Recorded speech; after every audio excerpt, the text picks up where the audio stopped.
Hi guys, welcome back to my channel. ఇవాళ మన movie review వచ్చేసి రాంగి. ఇంకెందుకు ఆలస్యం, రివ్యూలో కలుపుతాం.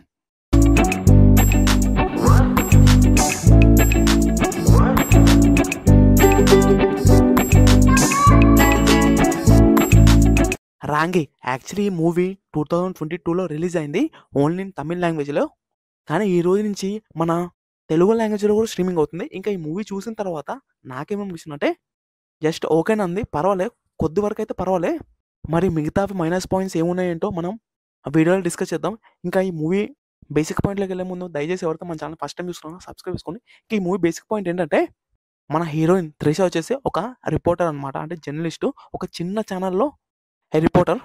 కట్ చేస్తే తనకు ఒక చెల్లి ఉంటుంది.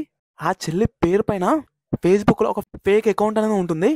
ఇంతకీ ఆ ఫేక్ అకౌంట్ ఎవరు క్రియేట్ చేశారో ఏంటి అనేది మిగతా కదా. కట్ చేస్తే ఒకరోజు ఆ అకౌంట్కి ఒక టెర్రరిస్ట్ మెసేజ్ చేస్తారు.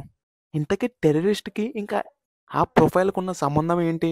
ఆ టెర్రరిస్ట్ని మెల్లిమెల్లిగా మన త్రిష గారు లైక్ చేస్తారు. ఇంతకీ ఆ రిలేషన్ ఏంటి? ఇవన్నీ తెలుసుకోవాలనుకుంటే మీరు తప్పకుండా మూవీ చూడాలి. మళ్ళీ అన్నీ చెప్పేసి స్పాయిలర్ అయిపోతుంది. అందుకని ఏది రిపీట్ చేయదలుచుకోలేదు నేను. ఇంకా ఈ మూవీ నేను స్టార్టింగ్లో చెప్పినట్టు ఈ మూవీ కాన్సెప్ట్ పరంగా చాలా అంటే చాలా బాగుంది. ఏదైతే డైరెక్టర్ గారు ఈ స్క్రిప్ట్ని ఎంచుకున్నారో చాలా అంటే చాలా బాగుంది. కానీ ఏదైతే ప్రెజెంటేషన్ చేసే క్రమంలో కొద్ది వరకు ఫెయిల్ అయ్యారని చెప్పొచ్చు. ఏదైతే ఆ స్క్రిప్ట్ని ఎగ్జిక్యూట్ చేసే క్రమంలో చాలా వరకు మూవీ లాగ్ అయినట్టు అనిపించింది ఎస్పెషల్లీ. ఒకవేళ మీరు ఎవరైనా ఈ మూవీ చూస్తే మీకు ఎలా అనిపించింది అంటే కింద కామెంట్ సెక్షన్లో మెన్షన్ చేయండి. ఇంకా మరి ఫైనల్గా ఈ మూవీ ఫ్యామిలీతో చూడొచ్చా భయ్యా అంటే నేనైతే వద్దు, చూడొద్దని చెప్తాను.